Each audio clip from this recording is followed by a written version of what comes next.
రజనీకాంత్ హ్మ్. 50 ఏళ్ళు ఇండస్ట్రీలో పూర్తి అంటే ఇండస్ట్రీకొచ్చి 50 ఏళ్ళు పూర్తి చేసుకున్న సందర్భంగా AP deputy CM Pawan Kalyan wishes చెప్పారు. అయితే దానికి కామెంట్ చేస్తూ రజనీకాంత్ కూడా పవన్ కళ్యాణ్ తుఫాన్ అని చెప్పి కామెంట్ చేశారు. హ్మ్. అప్పుడు 2024 ఎన్నికల్లో విజయం తర్వాత ప్రధాని మోదీ మూడోసారి అధికారం చేపట్టిన తర్వాత కూడా పవన్ ఆన్ ది హే అన్నారు. హ్మ్. అదే డైలాగ్ 'హరిహర వీరమల్లులో' కూడా వాడారు. హ్మ్. అదే డైలాగ్‌ను ఇప్పుడు పవన్ ఓ తుఫాన్ అని చెప్పి కూడా రజనీకాంత్ చెప్తున్నారు. ఏంటి వీళ్ళ మధ్య బంధం? బేసిక్ థింగ్ ఏందంటే, ఇప్పుడు జో మామూలుగానే 'రజనీకాంత్' గారికి 'చంద్రబాబు నాయుడు' గారంటే వాళ్ళు ఇష్టం. అవును. ఎందుకు గతంలో 'జగన్మోహన్ రెడ్డి' గారు ఉన్నప్పుడు గూడా ఏదో స్టేట్మెంట్ ఏదో ఇవ్వడం జరిగింది. నిజంగా. 'చంద్రబాబు నాయుడు' గారు గూడా ఈ విషెస్ చెప్పడం జరిగింది. 50 సంవత్సరాల సినీ అవును. జీవితంలో. ఎవరైనా చెప్పాల్సిందే. చెప్పండి. ఎందుకు చెప్పాల్సిందే అంటే, super star 'Rajinikanth' bus conductor నుంచి సామాన్య సూపర్ స్టార్. జీవితాన్ని జీవించి, అవును. చాలా కష్ట కష్టాలు పడి, సినిమా ఫీల్డ్‌లో చాలా ఇబ్బందులు పడి పైకొచ్చాడు. ఆయన్ని ఎవరైనా, మనం ఎవరైనా ఆయన అభిమానులు కావాల్సినంత అవసరం లేదు గానీ, మనం గూడా ఎవరైనా గూడా అభినందించాల్సినంత అవసరం తప్పకుండా ఉంటుందనమాట. వ్యక్తిగా ఒక మంచి గొప్ప వ్యక్తిత్వం ఉన్న వ్యక్తి. నేను ఆయనతో 3 సినిమాలు వరకు చేశాను. 2 హిందీ, ఒక తమిళ్. 'మహాగురు' అని హిందీ, ఒక త ఒక తమిళ్ 'మావీరన్' అని ఒక సినిమా. ఇవన్నీ చేశాను. మంచి క్యారెక్టర్ ఉన్న వ్యక్తి. మంచి ఆహ్, మంచికి ఒక మరో పేరని చెప్పవచ్చు. ఎందుకంటే సినీ నటుల్లో చాలా రేర్ ఉంటారు అట్టా క్యారెక్టర్ ఉన్నోళ్ళు. హిందీ అవును. వాళ్ళు బాగుంటారు. అమీర్ ఖాన్ వాళ్ళంతా. అవును. అట్లా మనం సౌత్‌లో తీసుకుంటే ఒక మంచి హృదయం ఉన్న వ్యక్తి అన్నమాట. అట్లా అట్లాంటి వ్యక్తి ఏదన్నా ఉంటే.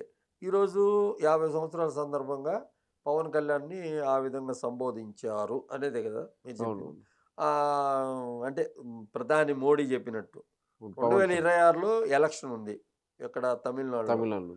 పవన్ కళ్యాణ్ ఆల్రెడీ 2 సార్లు వచ్చి ప సనాతన ప ధర్మం గురించి ఏదో ప్రచారం చేశాడు. పర్యటనలు గూడా అయిపోయినాయి. పర్యటన చేశాడు. 2026లో క్యాంపెయిన్ చేసేదానికి ఖచ్చితంగా వస్తాడు. ఎవరు? పవన్ పవన్ కళ్యాణ్. ప వస్తాడు కాబట్టి రజనీకాంత్ అభిమానులను గూడా ఆ రకంగా కొంచెం క్లబ్ చేసుకునే దానికోసం.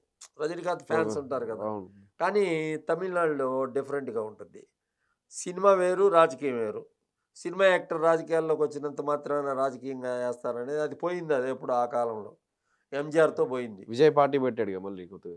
విజయ్ పార్టీ పెట్టాడు. రేపు పొద్దున మనం చూస్తాము. హ్మ్.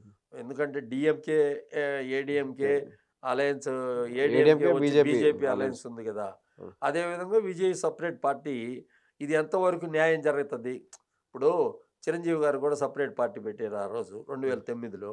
ప్రజారాజ్యం అని పార్టీ పెట్టారు. హ్మ్. అదే విధంగా ఉన్న ఆయనకి కూడా అదే విధంగా కొన్ని లక్షల ఓట్లొచ్చి అట్లా ఏమన్నా వస్తాయేమో!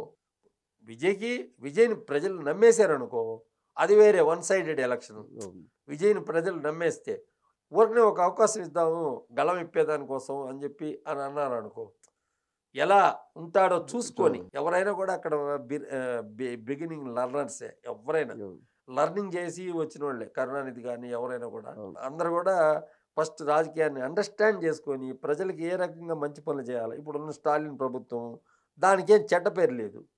ఇప్పుడు మహా చెడ్డ పేరొచ్చేసి యాంటీ ఇన్కంబెన్సీ ఉంది అనే దానికి లేదు.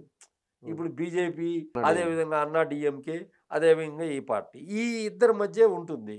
ఇప్పుడు ఈ మూడో పార్టీ చీల్చే ఓట్లు ఏ రాజకీయ పార్టీకి ఇబ్బందిగా ఉంటుందో అనేది ఒక ప్రశ్నార్థకమైన సో, ఈ అంశం. అలయన్స్ కోసం ప్రచారం చేయడానికే పవన్ కళ్యాణ్ వాడుకోవడానికి ఈ విషెస్ చెప్పడం ఇదంతా. రజనీకాంత్. సినిమా నటుడు. ఇప్పుడు రేపు వాళ్ళ బ్రదర్‌కి 70వ సంవత్సరం వస్తుంది గదా! అవును. అప్పుడు రజనీకాంత్ మళ్ళా చెప్తాడు గదా! ఇవ్వడం, తీసుకోవడం అనే పాలిసీ మీదే గదా అదే. నడుస్తుంటది. అది. సినిమా యాక్టర్‌గా ఆ రకంగా ఇప్పుడు రేపు తేడని ఏముంటుంది గ్యారంటీ? హ్మ్. ఇప్పుడు మీరు చెప్తున్నారు. రజనీకాంత్ రేపు పొద్దున మళ్ళా చిరంజీవి గారికి విషెస్ చెప్పొచ్చు. అంటే వీళ్ళందరూ ఏందంటే మద్రాసులో ఉన్నోళ్ళు గదా! అవును. మద్రాసులో ఉన్నప్పటి నుంచి కొంచెం చిరంజీవి గారు, రజనీకాంత్ గారు ఇద్దరు కలిసి నటించున్నారు సినిమాల్లో గూడా. హ్మ్. నటించున్నారు 'బాలచందర్' సినిమాల్లో వాటిలో ఈటిలో. నటించున్నారు కాబట్టి ఏంటంటే ఇక్కడెవరు వివాదాస్పదులు లేరు. మనకేంది ఇగోయిస్టిక్ ఎవరు లేరు. చిరంజీవి గారికి ఇగో ఉండదు. అదే విధంగా రజనీకాంత్‌కి గారికి ఇగో ఉండదు. పవన్ కళ్యాణ్ గారంటారా రాజకీయాల్లో ఉన్నారు. తప్పదు. హ్మ్. విషెస్ చెప్పడం అనేది అనంటే ఆయన ఒక నటుడు. అది గాక రేపు రాజకీయంగా తమిళనాడులో తనేదో బీజేపీకి సపోర్ట్ జేసి అవును. అక్కడేదో అధికారంలోకి తేవాలని ఒక తాపత్రయంతో ఉన్నాడు కాబట్టి రజనీ ఫ్యాన్స్ కూడా అండర్స్టాండింగ్లోకి రావచ్చని నా ఉద్దేశం.